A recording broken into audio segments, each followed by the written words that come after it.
Words of the day में हमारा first word है आज का, दैट इज़ ट्रेजेक्ट्री। ट्रेजेक्ट्री का मतलब होता है एक तरीके का रास्ता। सो ट्रैक कह सकते हैं, पाथ कह सकते हैं, रूट कह सकते हैं, लाइन कह सकते हैं, कोर्स कह सकते हैं।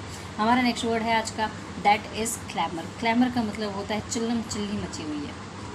सो सिनोनिम्स देख लेते हैं हम इसके लिए। हम इसके लिए कह सकते हैं रोर, कह सकते हैं अपरोर, कह सकते हैं बेडलाम, कह सकते हैं मेहम, कह सकते हैं आउटक्राई, कह सकते हैं अपहीवल, कह सकते हैं पेंडेमोनियम, कह सकते हैं कमोशन, कह सकते हैं फस, कह सकते हैं कन्फ्यूजन, कह सकते हैं हम इसके लिए। फिर हम इसके लिए जो है कह सकते हैं कि एक तरीके से चिल्लम चिल्ली हो रही है, तो यस हम इसके लिए नॉइज़ी कह सकते हैं, डिसऑर्डर कह सकते हैं हम इसके लिए।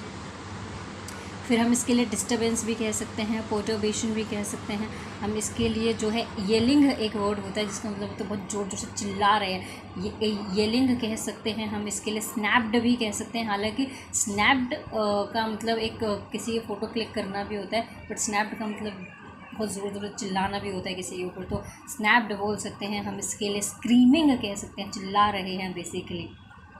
ठीक है, हमारा जो नेक्स्ट वर्ड है आज का, that is a chunk of something. A chunk of something का मतलब होता है बेसिकली अ इम्पॉर्टेंट और सिग्निफिकेंट पोर्शन ऑफ होल।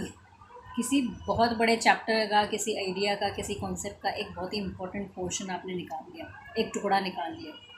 ठीक है, हमारा नेक्स्ट वर्ड है आज का, दैट इज़ ओमिनियस। ओमिनियस का मतलब होता है कि बहुत बुरा, कोई चीज़ घटित होने वाली है, बुरी से भी बुरी चीज़ कोई घटित होने वाली है। एक तरीके से कहते हैं ना, ये तो अपशकुन हो गया है ना बेसिकली। सो अपशकुन का मतलब, ओमिनियस का मतलब होता है कोई अपशकुन या फिर बुरे से बुरी कोई चीज़।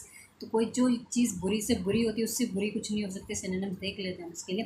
फ्लैग्रेंट कह सकते हैं, ग्लेरिंग कह सकते हैं, हीनियस कह सकते हैं, सॉर्टेड कह सकते हैं, ड्रेडफुल कह सकते हैं, डेडली बोल सकते हैं हम इसके लिए। हालांकि डेडली का मतलब घातक भी होता है। फिर हम इसके लिए जो है कह सकते हैं मेलिग्नेंट, कह सकते हैं मेलवोलेंट, कह सकते हैं मिलीशियस, कह सकते हैं हम इसके लिए। फिर हम इसके लिए जो है कह सकते हैं अबहॉरेंट, कह सकते हैं इतने इतने बुरे की नफरत हो रही है तो अबहॉरेंट कह सकते हैं। लोथसम कह सकते हैं, अबॉमिनेबल कह सकते हैं, डेस्पेकेबल बोल सकते हैं हम, ग्रिसली कह सकते हैं, ग्रोटेस्क्यू कह सकते हैं हम इसके लिए। और ग्रोटेस्क्यू के ग्रेगियस बोल सकते हैं, बहुत बुरा है। ठीक है, हमारा जो नेक्स्ट वर्ड है आज का, दैट इज़ चीयरफुल। इसका कल हमने एक सिनोनिम किया था, दैट इज़ थ्रिल्ड। तो चीयरफुल आज फिर से रिवाइज कर लेते हैं। चीयरफुल का मतलब होता है बहुत ज़्यादा खुश हैं, हैप्पी हैं, है ना, रोमांचित हैं। सिनोनिम्स देख लेते हैं हम इसके लिए। चीयरी कह सकते हैं, जॉयफुल कह सकते हैं, जुबिलियंट कह सकते हैं, हैप्पी कह सकते हैं हम इसके लिए। मर्थफुल कह सकते हैं, ब्लिथसम कह सकते हैं हम इसके लिए। बबली कह सकते हैं, पेपी कह सकते हैं, जस्टफुल कह सकते हैं। फिर हम ई वाले वर्ड्स कह सकते हैं, एक्सूबरेंट कह सकते हैं, एक्साइटेड कह सकते हैं, एब्यूलियंट कह सकते हैं हम, एक्सिलरेटिंग कह सकते हैं हम।